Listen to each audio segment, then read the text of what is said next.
Hi, I'm Kristina from Two Peas in a Bucket, and this is another week of Kristina's Picks. This week I am going to be traveling, so I picked up a travel-inspired collection.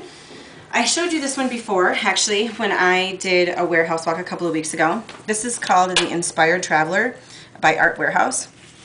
I love the colors on this. I've told you that before. You guys know I love aqua, and I love the overlays on these pages, the treatment that they did, the fact that it has a map in here, but it also has like a geographical elevation map kind of laid over the top of it, and there's a couple of different compasses, a big one and a small one. I like that it has a combination of different elements. It kind of gives it a collage-y kind of feel.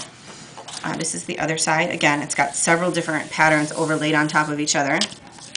And I like the neutral colors on these papers. I like that they're light tans and light aquas and crafty color. This one is a little more theme oriented, I guess, this particular paper, where it has like these vintage posters. I'll show you in a second how I used it and incorporated it onto my layout. You wouldn't necessarily have to use it as the vintage look that it has. You can always use the other side also.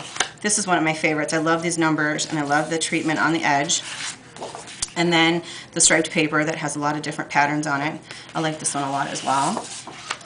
There's several die cut papers. This one with the map, and then this one with the numbers. This one has the map on this side with borders on both the top and the bottom. And then on the other side it actually is more of a journal page with corners, and it has some definitions along the side. And this one has travel icons, and there's your elevation map on the other side. This one again has some vintagey icons on it and an overlay on this. There's also a couple other papers that have another paper that has some glitter or some varnish treatment on it that has some of the older icons, like the older fashioned car and some things like that also on it. This is a 12 by 12 card to stock sticker. You've got some borders, if I can pick it up. There's some border stickers at the top and the bottom. And then the definition stickers, there's several. You get 7 in total all the way through. And then you get 8 of these bigger, like almost journaling cards, which you can use as a journaling thing, use as an accent, cut them apart in pieces, like especially this one you wouldn't have to use as a whole. You can use them in parts and pieces if you want. I think that's pretty cool. They also have this cardstock sticker, which is actually more of a border. This is, I don't think that actually is, these are separate, or you can have them all connected, little tickets. Tickets are pretty hot right now. 3 different kinds of tickets, and then they have these different border things with all kinds of different stuff. The day 1, day 2, great for keeping track of things. Just some kind of fun ways to keep journaling on your page. I threw this one in here really quick. This one just arrived. These are the epoxy stickers that go with it. I like the handwritten epoxy. That's kind of cool. I like that. And then they have a die cut mini book.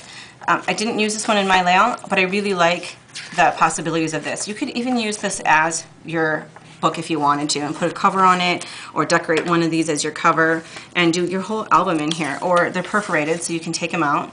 Lots of different options. I like this one for journaling. Some of them you could just put a photo on if you wanted to. They're blank on the back, so you could use them to do other things. Use your own papers or your own treatments, or do what you want. They're also kind of glossy. It's not like, it's kind of matte glossy. It's not like a paper finish. It's kind of, I don't know how to describe it, but it's not like a cardstock. Okay, and I'm going to show you my sample really quick. You can see I used a couple of the different papers. One is a main background, and then just a few of them here. I kind of made them into strips almost to make them resemble the skyline, the Chicago skyline that I have in the photo, without actually being obvious that that's what I was doing. And you can see here in the corner, this is one of those vintage posters that I used, and I just cut off the words at the top and trimmed it down a little bit. It just kind of added to the skyline image of adding some other buildings and stuff to make this seem like a more coherent skyline. This is one of those border stickers that I just cut up and added into different pieces up here. I didn't have a whole space that I wanted to add it to, so don't be afraid to cut them up into pieces and put them on there on your layout however you want to. My pick this week for the letter stickers is this particular foam letter sticker from American Crafts. I really like the foam thicker stickers. I think they're easy to manipulate, easy to move around. They're maybe they stick better than, say, the vinyl ones. They're not quite as messy, and they're not very thick. I mean, they are a 3D element, but they're not really, really, really thick on a page, and I like that, and they add just a little bit of depth and texture. This particular font is called Cappuccino, and it's in all capital letters, and it also comes in white also. I think it's probably best used as like a one title thing or a short word if you're going to have a multiple titles on a layout, multiple word title, since they are so big, and it does take up a lot of space if you do a whole word, as you can see. And then the other thing that I added in my picks this week are some of these die cuts. This is a die cut collection from My Mind's Eye. It's called Breaking Free, and it's not a new collection. It's actually an older collection from them, and it is kind of teen almost in a way, because it's got a lot of surfboards and, you know, like palm trees, and it's kind of aged and etched and stuff. But the colors, I like the colors. They're kind of aged, and they're in the grays and the blues and the aquas and the craft colors that go really well with this layout, or I'm sorry, with this collection, this travel collection.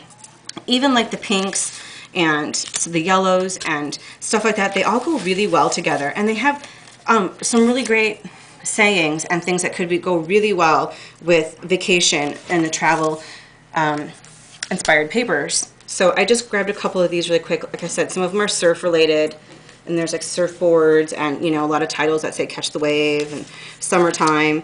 But I kind of like the fact that they were distressed and in the same color family. They have a lot of tickets like these. Like I used one of the ticket sets on my layouts. They wouldn't have to keep them all together. You can break them apart or keep them all together as a strip. But I thought they were kind of a fun little element. And then there also are some rub-ons too. These are just a couple of them. There's several different alphabets.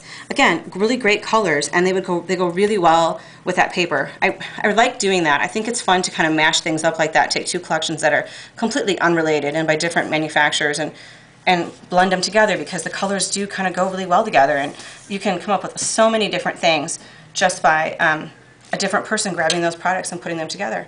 So that's it for my picks this week.